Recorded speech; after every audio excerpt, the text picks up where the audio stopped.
The mathematical equation to live in. What you believe plus what other people believe to be true about you equals your lived experience. In the mid-1300s, the Black Plague ravaged most of Europe. Credited with an estimated 7 million deaths worldwide, the disease is still considered one of the deadliest pandemics that mankind has ever had to endure. In the centuries after, humanity's existence has since been threatened by a diverse number of other plagues such as cholera, HIV/AIDS, smallpox, malaria, and so on. Yet, through all this, there's been a silent threat to humanity's existence, a much vicious killer without mercy, responsible for more senseless deaths than all the aforementioned plagues combined. Yet, death and dying is not what makes a plague evil. What makes a plague evil is the continual discomfort, trouble, and distress it imposes on you while it keeps you alive. The excruciating pain in the abdomen, the violent cough with blood, the fever and fatigue to your whole body, the constant diarrhea, projectile vomit, and the swollen lymph nodes all give testament to the evil of a plague, and this one is no different. Many people are frustrated with life, yet many lack the awareness to know that they are being held captive by their own perceptions and rational thinking. Perception may not always kill you physically, but it can kill you psychologically. It can be like fighting an enemy you cannot see. Hence, hindsight is 20/20 only to the individual who has achieved omniscience and knows what perception has cost them. The individual who lacks self-awareness still cannot see how perception has screwed him, even when he looks back into the past. Such an individual is a noun and stuck in the feedback loop. Perception can also metaphorically be like carbon monoxide in the air you breathe. It has no smell, no taste, and no sound. No one can tell when they are breathing it, but it can be fatal. Similarly, your perception doesn't always inflict your life with physical pain. Therefore, like carbon monoxide in the air, you're oblivious to its presence and you won't even realize that your own way of thinking, or the way other people think about you, is the very thing that is killing you and killing your opportunities for prosperity and growth. Think about your career and how the outcome of something so important is determined by perception. The path you choose, or the path you don't choose, and the opportunities that are all presented to you depend on how you perceive the opportunity, the person giving you the opportunity, and so on. Hell, the decision to even give you an opportunity largely depends on how people who have the power to give it perceive you. The existential depression, anxiety, continuous discomfort, trouble, and distress that your perspective and points of view impose on your life for decades is what makes perception evil. I hate to repeat myself, so bear with me as I again state this very basic idea. Perception is a bitch and the philosophical root of all the evil and misfortunes in a life. Your point of view is your blind spot. If you have not realized it yet, George R.R. Martin's Game of Thrones is not just a battle for power. It's a battle of ideologies, and from the very start, its many characters show the flaw in accepting your belief as absolute truth. We witness how having an authentic self can have painful consequences on the outcome of your life and that of those you love. Fundamentally, how you perceive and how you are perceived is also the root of why you will suffer needlessly in your life and in business. In the show, Ned Stark is a character who embodies a condition that afflicts all human beings like the common cold. I refer to this illness as the pain and consequence of the way you understand the world. Ned is a man guided by his honor and honesty. This is the doctrine he uses to put his life in frame. It is his authentic self. It is how he interprets the world and how he is interpreted by others in the world. Being absolutely an honest, honorable man sets the foundation for Ned's morals and values.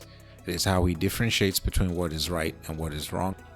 Everything that you see happen to Ned in his life happens to him according to the way he is perceived by others. We are taught by society to model our character after Ned and men like him. We are taught that being honorable and honest is the highest form of all moral virtues. While these are all great traits that any decent human being must possess, the point of view, honor, and honesty ultimately become the blind spot in the character's life. He is unable to adapt, be formless, and shapeless like water. His lack of self-awareness to the blind spot created by what he believes gets him beheaded. Honor and honesty are so absolute to the beliefs of Ned and Jon Snow that they cannot recognize the moment when telling a little lie actually saves lives and accomplishes the very mission they have sacrificed so much for. Their lives are made hard by their values, and their perceptions cause them to not know when they have lost sight of their big picture. The same traits and perceptions that made him a great man are the same traits and perceptions that create the reality in which he is killed. Ned was killed by his own rational mind because he did not know when or how to leverage other principles or points of views. And like him, most of us are terrible at managing the perception and points of views that form our lives. We detest and vilify people like Tyrion Lannister and Frank Underwood, who understand optics and are very aware of perception and the way things can be perceived. Each one of us needs to develop the skill to manage the narrative, thoughts, or logic that create our life's realities. If you're always late to work or perceived as late to work, you will then suffer the consequences of people having this perception about you. Even when you show up early, you are still subject to the perception people already have. If you're someone who has an optimistic view about life, your optimism can serve as both your strength and your weakness. If you're always optimistic, you may miss the time when a little bit of doubt can take you further. I am sure you get my point. The way you see the world is a blessing because it is perspective that is unique to you, but it is also a curse for the exact same reason. The cost of perception for Ned, how Cersei and others perceived him, was his life. Yet someone else with the same perception of honor and honesty like Ned could in fact live a reality where he is loved by all and not beheaded. The difference between those two men in the same perspective is the circumstance, context, and nuances in which they live. A Christian will face more persecution in the Middle East than he probably would in the United States. It is the same perspective, but different context with the environment and people. You could probably take Ned and put him in a different context with the perception he has now, and he would live a life completely different than the one he had. If you're unable to manage the perceptions people have of you and adapt your moral code as the circumstance, context, or nuance may dictate, you will suffer needlessly in this life, and your life will be filled with a great deal of adversity, trials, and tribulations. You will then attribute these tough times to some grand design and plan God may have for your life. Perception really is a bitch, and you're oblivious to the fact that your thinking process, your perception, is the force creating your adversity, not God or the devil. What is more frustrating to me is that you will then begin to use your point of view, the same thinking that's caused your troubles, to give meaning to your troubles and to solve them. To this regard, Albert Einstein once said, "The solution to our current problems cannot be found from within the consciousness that created them." This is so true, and I love this quote a lot. However, the lesson in quotes are always super obvious. It's in the execution and daily practice that people fail. If you're a Christian having troubles in your relationships, your finances, or career, you will draw meaning from the Christian perspective to give interpretation and context to your adversity. You will say things like, "God is testing me. He will never give me more than I can handle. If God be for me, who can be against me? Let God's will be done." If you're a Muslim going through the same troubles as the Christian, you too will use Islam to give context, meaning, and interpretation to your adversity. You will use the coping mechanisms and narrative Islam provides you to explain away your troubles with your finances, your career, your relationship, your prosperity, and adversity. Inshallah, if God wills it. Likewise, the atheist will also draw from non-religious narratives to give meaning, context, and resolve to his own money, relationship, and career troubles. Whatever doesn't kill you only makes you stronger. These narratives from these three groups are all the same, even if the context they are used in is strikingly different. They are perceptions that soothe you, but also keep you in the feedback loop. They keep you unaware and don't allow you to take ownership of the things like your personality traits and qualities that you actually need to work on. Your belief is a bitch and the reason for your adversities. Again, not God or the devil. Maybe you're just a difficult person to be around. Maybe your belief about money has flaws. Maybe you're not as good at your job as you may think. Your narratives won't allow you to see reality. Maybe you just suck at gaining buy-in and influencing people. Maybe you're not as good a partner to your spouse as you really think you are. Our perceptions make us suffer needlessly. The very same beliefs, stories, and narratives that you tell yourself when life gets hard because you need peace, a reason to make sense of the shit happening to you and get through hard times, are almost always the same stories and narratives causing the pain and problems in your life. This is what I call the irony of a narrative. When I was young, people told me that perception was reality. I grew up and realized that the people who told me this didn't really understand what the statement meant.